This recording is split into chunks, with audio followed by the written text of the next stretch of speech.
Well, hello everybody. This is Rich at Capital B Supply again. I had a few minutes here at the end of the day. I was finished out the day by cleaning up the shop and stuff like that, and so had a couple extra minutes left before it's quitting time, and I thought I'd just take you on a quick tour of one of the areas of the shop. This area you're going to see is about 1/5 of our total heavy machining area.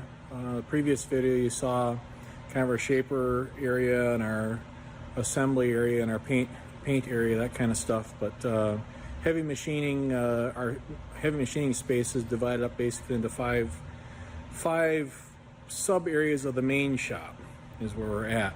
So let me show you a little bit what's in area A of the main shop.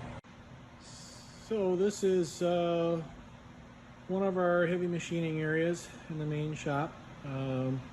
This area here, we actually have two jump saws.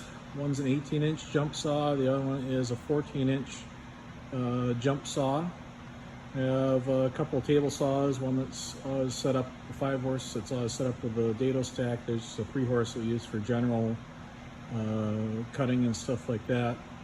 We've got a 4x8 CNC, one of our CNCs in this bay anyway, and just other miscellaneous stuff. So this is just kind of a heavy machining area. A lot of cutting and a lot of milling going on in this space here in the shop. So just a quick tour and see that little space there, and as I go along here, eventually I'll get you around other areas of the shop and see some of the other stuff that we do.